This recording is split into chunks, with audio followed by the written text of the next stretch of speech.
Captain Jae-ho Kim sat in his chair on the bridge of the UES Soul's Pride, watching the stars through the main screen. It was supposed to be a quiet day. They were doing a simple mapping mission in space that nobody cared about, the kind of work that let you drink coffee and think about home. "Captain," called Somin Park from her station. She was new to the ship, fresh from the academy with bright eyes and nervous hands. "I've got the next jump coordinates ready." Jae-ho nodded without looking up from his reports. "Take us out, Park." Somin's fingers danced over her controls. She had practiced this 100 times in training. Jump to point A, scan the area, jump to point B, repeat.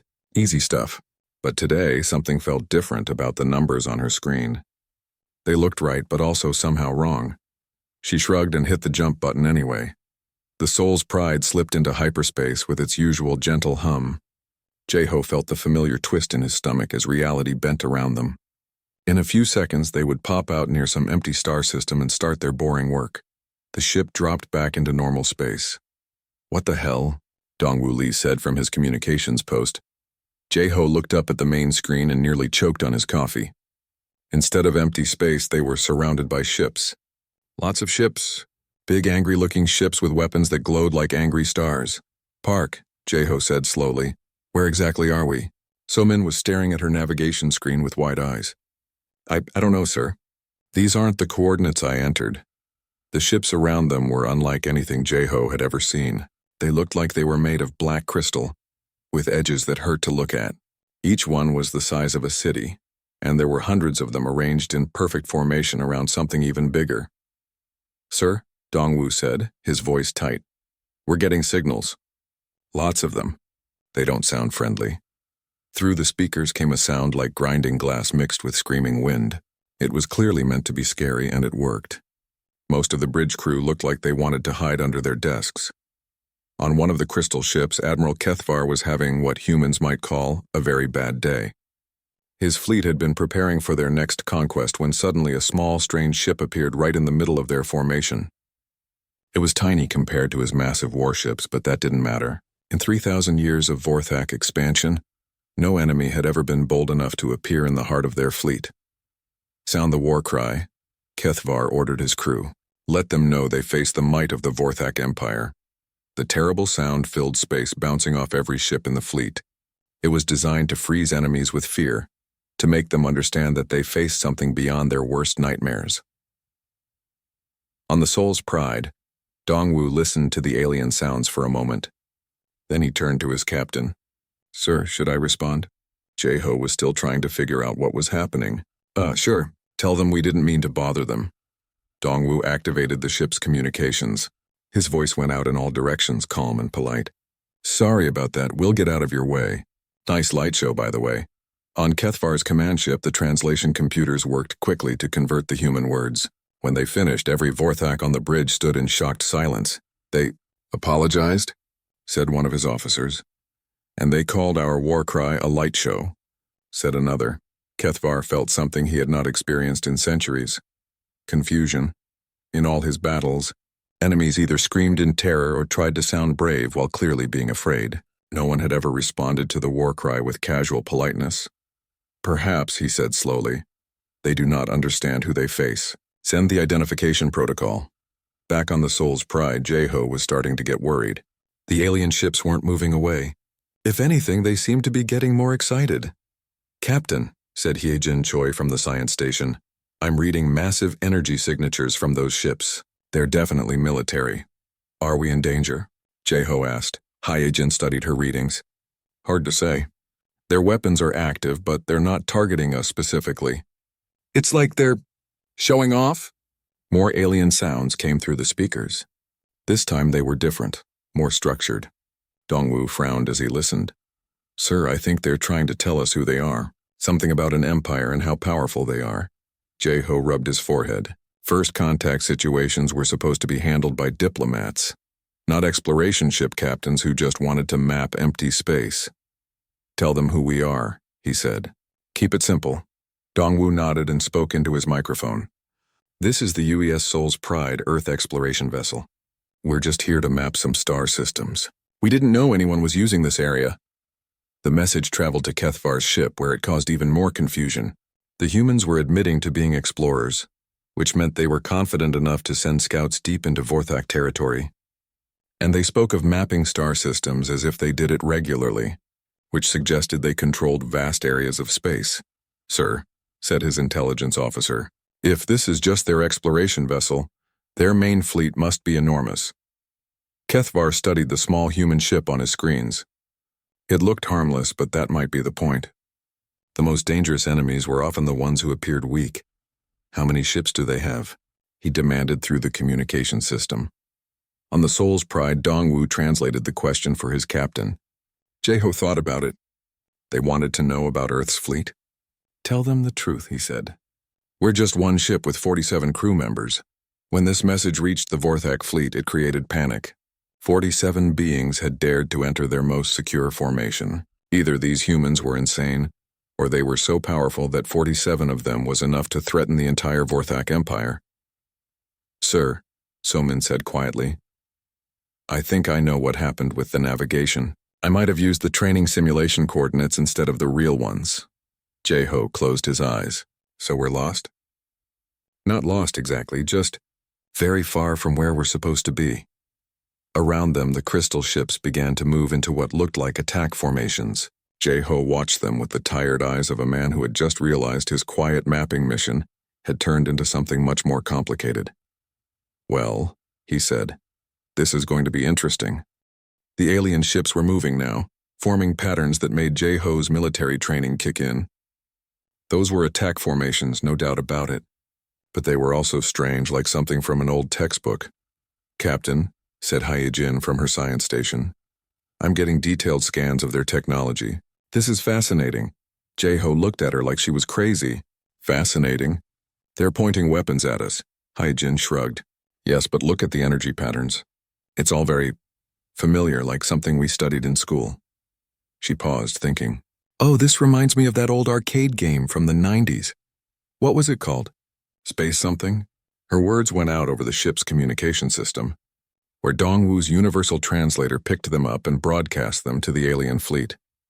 On Admiral Kethvar's command ship, the translation caused another wave of confusion. The humans were analyzing Vorthak military technology and comparing it to something called an arcade game from the 90s. The computers couldn't figure out what that meant, but it sounded dismissive. "They're studying our weapons," reported the intelligence officer, "and they seem unimpressed." Kethvar felt his crystalline skin darken with worry. "What do they mean by arcade game?" "Unknown, sir. But the tone suggests they find our technology primitive." Meanwhile, Taewon Jung at the security station was doing what security chiefs do, looking for threats and ways to deal with them. He studied the alien formation and shook his head. "Pretty standard stuff," he said to his assistant. "Like something from basic military academy. See how they're bunched up like that? Any decent commander could break through that formation in about 10 minutes.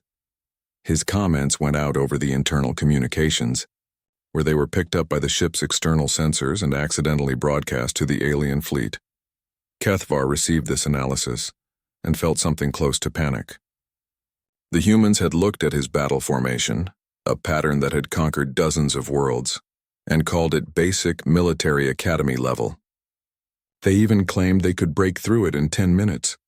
"Sir," said his tactical officer, "perhaps we should consider a different approach." Before Kethvar could respond, another message came from the human ship. This time it was from Dr. Yunseo Yoon, the ship's xenobiologist. Yunseo had been watching the alien ships with scientific interest. She had never seen crystalline life forms before, and her curiosity was getting the better of her. "Captain," she said over the ship's intercom, "could we get some biological samples from these aliens for scientific study? I've never seen anything like their crystalline structure before." Her innocent request for samples was translated and sent to the Vorthak fleet, where it was interpreted as a threat to harvest their organs for research. "They want to dissect us," whispered one of Kethvar's officers. "For scientific study," added another, his voice full of horror. Kethvar was beginning to understand that these humans were not like any enemy the Vorthak Empire had ever faced. They showed no fear, analyzed Vorthak technology with casual dismissal, and openly discussed harvesting Vorthak bodies for research. Things got worse when engineer Byung-ho Kang noticed a small problem with the ship's hull. "Captain, we've got a minor hull breach from the jump. Nothing serious, just a microfracture. I'll seal it with standard emergency procedures." Byung-ho went to work with the kind of bored efficiency that came from years of fixing small problems. He welded the crack, applied a patch, and ran a diagnostic to make sure everything was working properly. The whole process took him about 15 minutes. The Vorthak fleet watched this repair work with growing alarm. They had been planning to use exactly that type of hull damage as a weakness in battle. Small fractures in enemy hulls were how Vorthak weapons worked. They created tiny cracks that grew bigger until the enemy ship broke apart, but the humans had sealed the damage in minutes using techniques the Vorthaks had never seen. Their repair methods were so advanced that what should have been a fatal weakness became irrelevant. "Sir," reported the tactical officer, "they've neutralized our primary attack strategy." "How?" Kethvar demanded. "They sealed hull damage faster than our weapons can create it. Their repair technology is clearly superior to our weapons technology." On the Soul's Pride, nobody was aware of the growing panic in the alien fleet. Somin Park was still trying to figure out how she had made such a big navigation error. "I'm really sorry about this, Captain," she said for the 10th time. "The coordinates looked right when I entered them." Jae-ho waved her off. "Mistakes happen, Park. We'll figure it out." He looked at the alien ships surrounding them. "At least they haven't shot at us yet." "Maybe they're friendly," suggested Dongwoo. Heejin laughed from her science station. "Friendly? Look at those weapons. Those ships are built for war." She studied her readings more carefully, though I have to say their technology is pretty impressive for its type. Very thorough. Her analysis went out over the communications system, where the universal translator worked its magic. The Vorthaks received a message that the humans found their war machines impressive for their type, and thorough. To the aliens, this sounded like praise from beings whose own technology was so advanced that they could afford to be generous about primitive alien weapons. "They're complimenting our ships," said one officer. "The way an adult compliments a child's drawing," added. Another Kethvar was running out of options. Every communication from the humans made them sound more dangerous. They showed no fear, dismissed Vorthak military tactics as basic, and had technology that made Vorthak weapons look like toys. He decided to try a different approach. Instead of trying to intimidate these mysterious humans, perhaps he should learn more about them. "Send a message," he ordered. "Ask them about their empire. Where do they come from? How many worlds do they control?" The message went to the Soul's Pride, where Dongwoo translated it for his captain.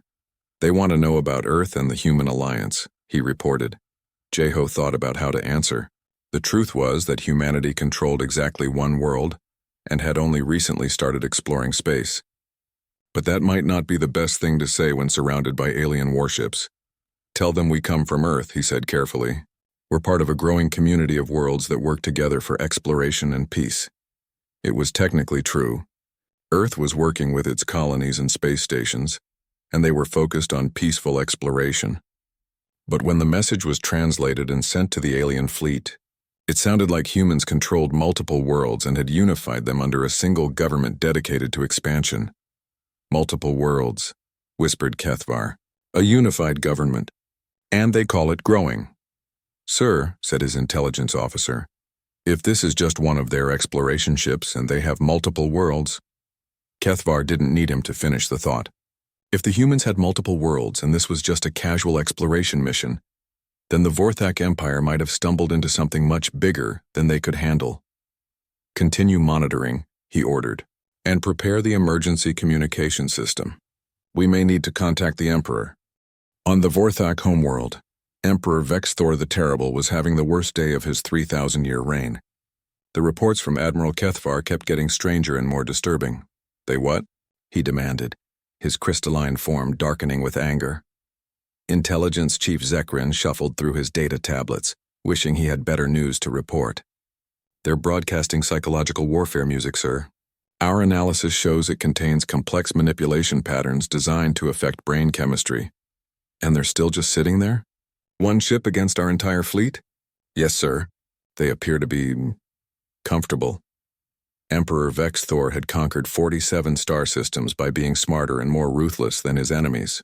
He had never encountered a species that treated the mighty Vorthak Empire like a minor inconvenience. What else?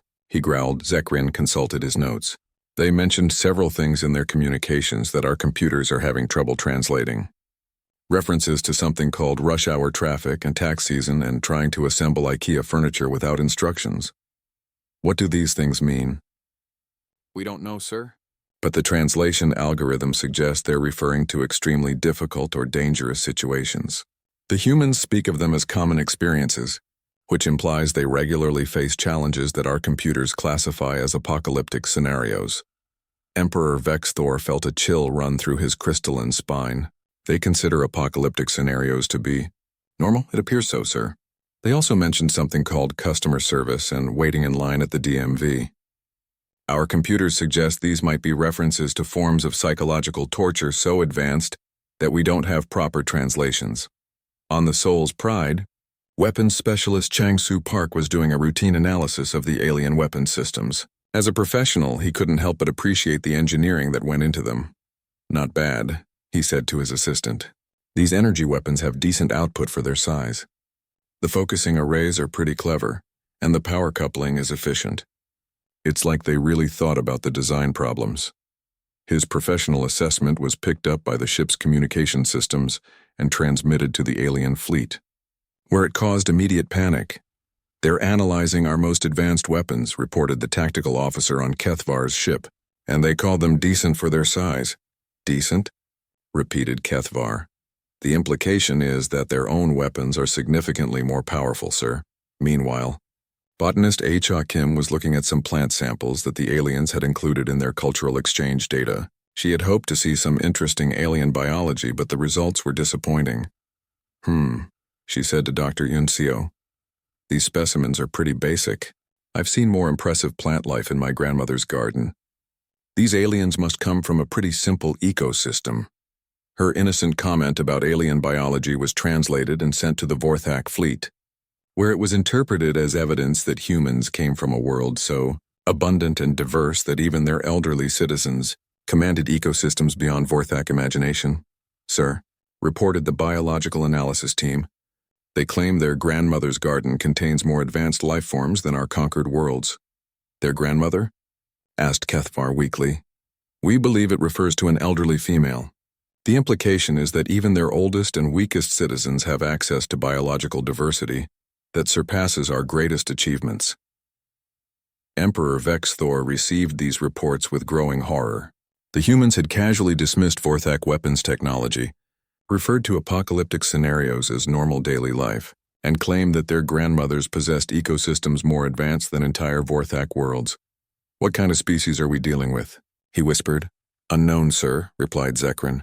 But based on their communications, they appear to come from a paradise world, where they regularly face challenges that would destroy our empire, and they consider these challenges to be minor inconveniences. The situation got worse when Captain Jeho finally realized that the aliens seemed agitated about something. He decided to try diplomacy. Dongwu, he said, send them a message. Tell them we don't want any trouble. We're just simple explorers who got lost. The message was translated and transmitted to the Vorthak fleet, where it was received as the ultimate display of confidence. The humans were so powerful that they didn't even need to boast about their abilities. They called themselves simple explorers, the way a master swordsman might call himself someone who knows a little about fighting. Sir, reported the communications officer, they claim to be simple explorers who don't want trouble.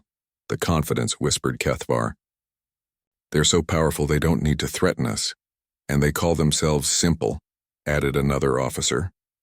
If these are their simple explorers, what must their warriors be like? Back on Earth, none of this would have been surprising. Humans were good at adapting to new situations, analyzing problems, and finding practical solutions. They were naturally curious about other species and generally tried to be polite to strangers. These were normal human traits, but to the Vorthak Empire, which had spent 3,000 years conquering primitive species through intimidation and overwhelming force, human behavior was completely incomprehensible. Sir, said Chief Engineer Myung-Hwan Shin on the Soul's Pride, I'm running a full system diagnostic. We should make sure everything is working properly after that jump. His routine maintenance procedure sent scanning pulses throughout the ship, checking every system and component. It was standard procedure after any unusual hyperspace jump, but the scanning pulses were detected by the alien fleet. "Sir," shouted the tactical officer on Kethvar's ship. "They're scanning us. Deep-level analysis of all our systems." "All of them?" asked Kethvar. "Every ship in the fleet, sir. They're analyzing our weapons, our shields, our power systems, everything. The scanning is so detailed they probably know more about our ships than we do." This was the final piece of evidence that convinced the Vorthak leadership that they were facing an existential threat. The humans had demonstrated casual superiority in technology, biology, and military tactics. They came from a paradise world where they faced daily challenges that would destroy the Vorthak Empire. They were so confident in their power that they didn't bother to make threats. And now they had scanned the entire Vorthak fleet with technology, so advanced that it could analyze hundreds of ships. Simultaneously, Emperor Vexthor made his decision.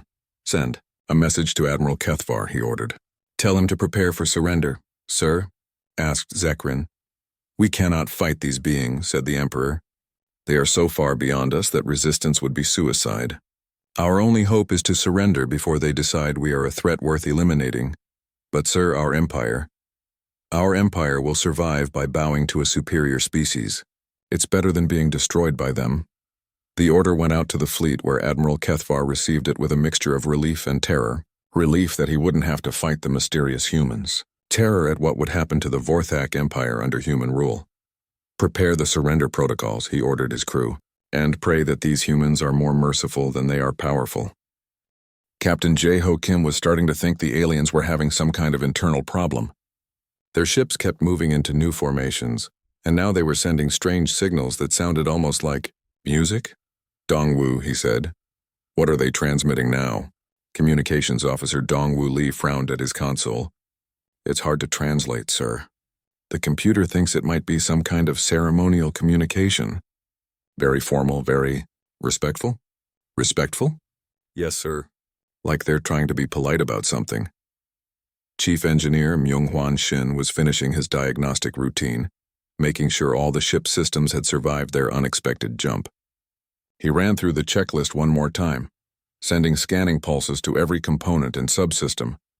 "Everything looks good, Captain," he reported. "All systems nominal. The hyperspace jump didn't damage anything important." His words were barely out of his mouth when the alien fleet suddenly changed formation. Every ship moved at once, creating a pattern that looked almost like... "Are they surrendering?" asked Taiwan Jung from his security station. Jae-ho stared at the main screen. The alien ships were arranging themselves in what looked like a submissive posture, weapons powered down, shields lowered. It was unmistakably a surrender formation, but why? He asked nobody in particular. The answer came in the form of a transmission from Admiral Kethvar. The universal translator worked overtime to convert his words into something humans could understand. "Mighty beings of the human empire," the message began. "The Vorthak acknowledge your superiority in all things. We surrender our fleet, our territories, and our loyalty to your supreme leadership. We ask only for mercy and the chance to serve your great civilization." The bridge of the soul's pride fell silent. 47 people stared at their screens in complete shock. "Did he just," began Soman Park, "surrender their entire empire to us?" finished Sun Hee Lim. "I think so," said Jae-ho weakly. Communications Officer Young Mi Seo looked up from her station with wide eyes. "Captain, they're offering us tribute. Lists of worlds, resources, population centers. It's like they're giving us everything they own." Dr. Yoon Seo-yoon laughed nervously. "This has to be some kind of mistake. They think we represent some kind of massive human empire." "Well," said Engineer Ji-hoon. "Oh, technically we do represent humanity. We're just not very much of it." Captain Jae-ho tried to think of a response. How do you explain to an alien empire that they had just surrendered to a lost exploration ship? How do you tell them that the mighty human empire they feared was actually just one confused crew who had taken a wrong turn in hyperspace? "Dongwu," he said finally, "send them a message. Tell them there's been a misunderstanding." Dongwu activated the communication system. "This is Captain Jae-ho Kim of the UES Soul's Pride. I think there's been some kind of confusion. We're not here to conquer anyone. We're just explorers who got lost." The message was translated and sent to Admiral Kethvar, who received it as the ultimate display of human magnanimity. Even in victory, these superior beings were humble and generous. "Sir?" reported his communications officer. They claim to be just explorers who got lost. They're downplaying their invasion as if it were a minor accident. The humility, whispered Kethvar. They're so confident in their power that they call the conquest of our empire a simple mistake. The admiral composed his response carefully. Great Captain Kim, we understand that our empire is but a small obstacle in your people's expansion across the galaxy. We are honored that you would accept our surrender personally. When this message reached the Soul's Pride, it created new levels of confusion. They think we're expanding across the galaxy? Asked botanist H.A. Kim. They think this is personal? Added Medical Officer Inho Beck. Young Mi tried again to clarify the situation. We really are just one ship. We have 47 people. We're from Earth, which is just one planet. We don't have an empire. Her honest explanation was translated and transmitted to the alien fleet, where it was interpreted as evidence of human modesty combined with subtle intimidation. When the humans said they were just one ship, they were emphasizing how little effort it had taken to defeat the Vorthak Empire.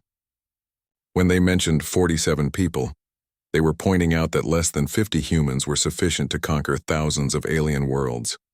Most frightening of all, when they said they were from Earth, which is just one planet, the aliens heard a species so powerful that a single world could support a civilization capable of casual galactic conquest.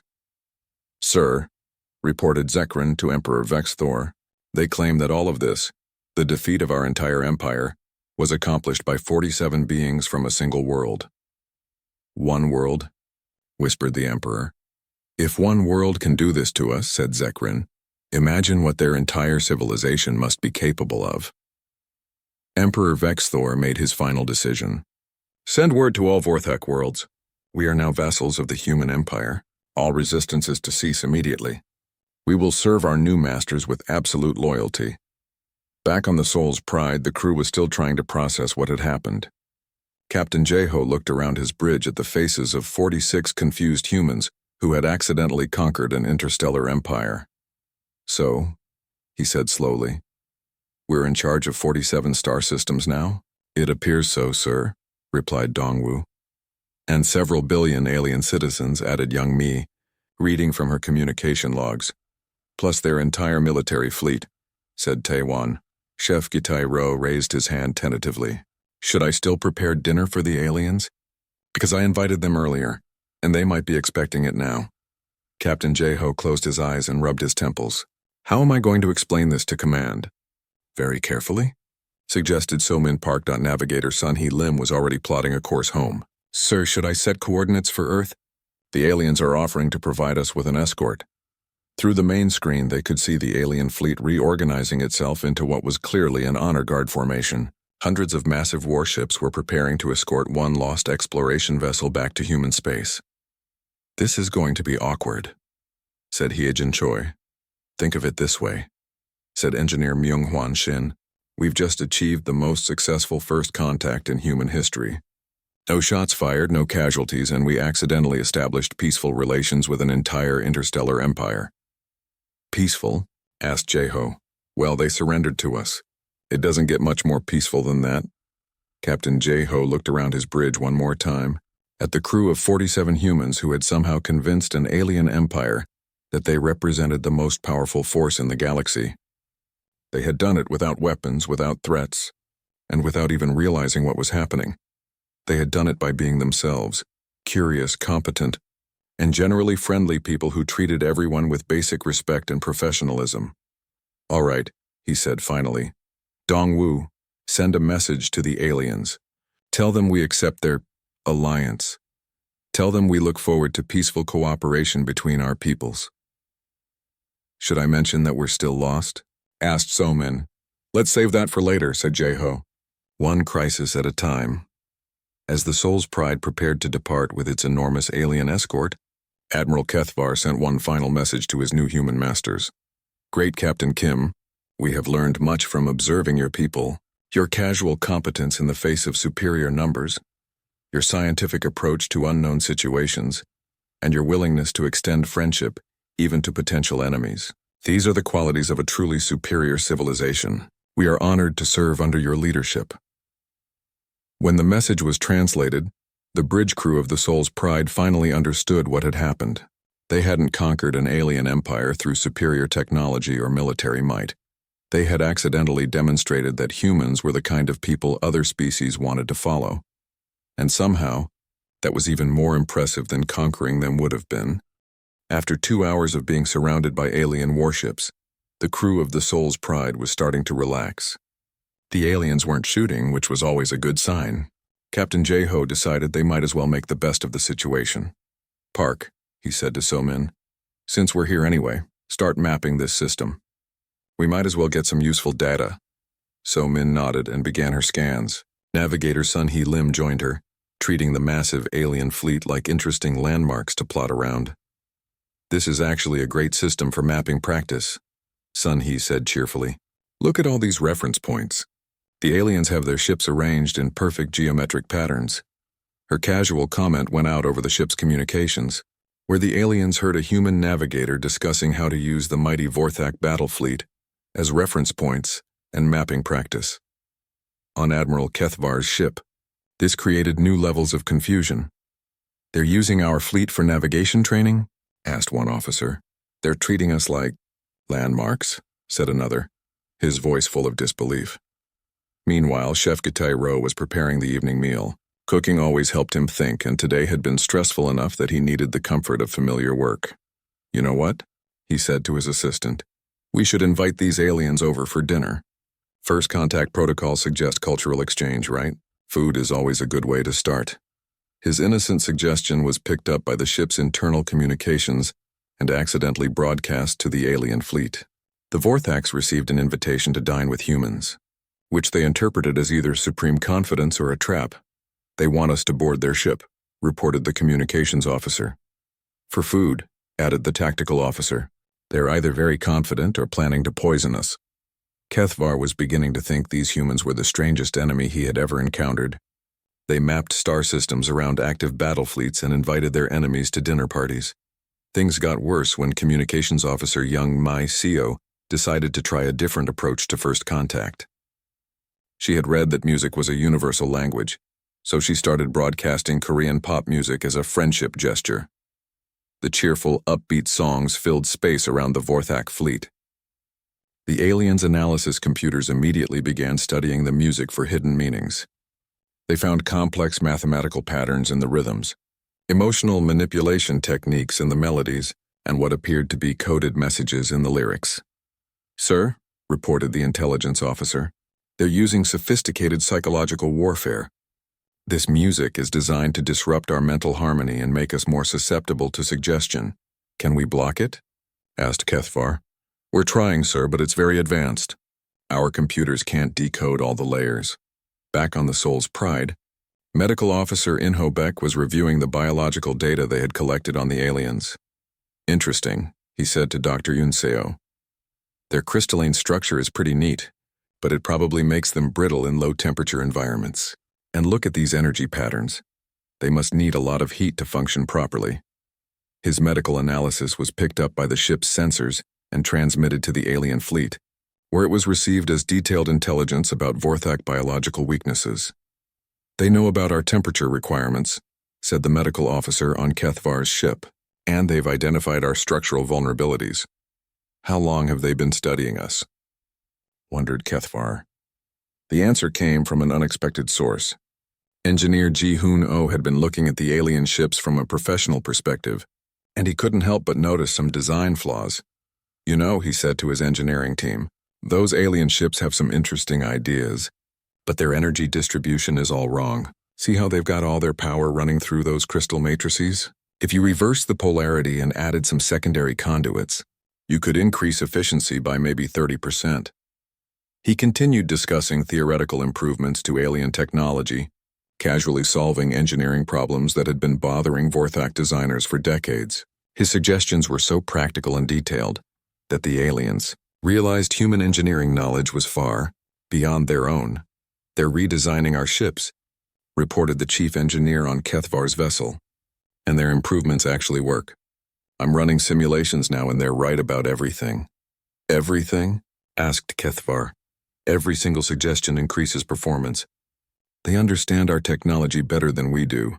This was the final straw for Admiral Kethvar. He activated his emergency communication system and sent a priority message to the Vorthak homeworld. Emperor Vex Thor, he said in his report, "We have encountered a species that appears to be far more advanced than us. They show no fear of our fleet, treat our military formations as basic exercises, and demonstrate casual superiority in every technical field. They have invited us to dinner and are playing psychological warfare music while discussing our biological weaknesses and improving our ship designs." "What do you recommend?" came the Emperor's reply. "I believe we are facing a species so advanced that this single scout ship represents a significant threat to our empire. They act like they have seen far worse than anything we can offer." On the Soul's Pride, Captain Jeho was watching the alien formations with growing confusion. The ships were moving into different patterns, but they didn't look more threatening. If anything, they looked more defensive. "Are they afraid of us?" asked Taiwanjung. "Why would they be afraid of us?" replied Jeho. "We're just one exploration ship." "Maybe they think we're more dangerous than we are," suggested Hiejin. So Min looked up from her navigation console with a worried expression. "Captain, what if they think we're some kind of advanced scout ship? What if they think Earth has a huge fleet?" Jeho considered this possibility. It would explain the aliens' strange behavior. They were treating the Soul's Pride like it was the most dangerous thing they had ever seen. "Should we tell them the truth?" asked Dongwu. "What truth?" replied Jeho. "That we got lost because of a navigation error? That we're just a mapping ship with basic weapons and a crew of 47 people who are mainly scientists and engineers?" "When you put it like that," said Young Mi, "it does sound pretty harmless." "Exactly," said Jeho. "So why are they acting like we're about to conquer their empire?" The answer was becoming clear to everyone on the bridge. The aliens had completely misunderstood what kind of threat humans represented. They thought casual competence was evidence of superior technology. They interpreted friendliness as confidence. They saw professional analysis as evidence of advanced intelligence gathering. "Sir," said Sun He, "I think we accidentally convinced them that we're much more dangerous than we actually are." "How do we fix that?" asked Jeho. "Do we want to fix it?" asked Taewan. "I mean, if they're afraid of us, they're not going to attack us." Jeho had to admit that was a good point. As misunderstandings went, this one was working in their favor. The aliens clearly thought humans were some kind of super advanced species, and that was keeping everyone safe. "Let's just continue being ourselves," he decided. "Maybe they'll realize we're not actually a threat." But even as he said it, Jeho suspected that being themselves was exactly what had caused this problem in the first place.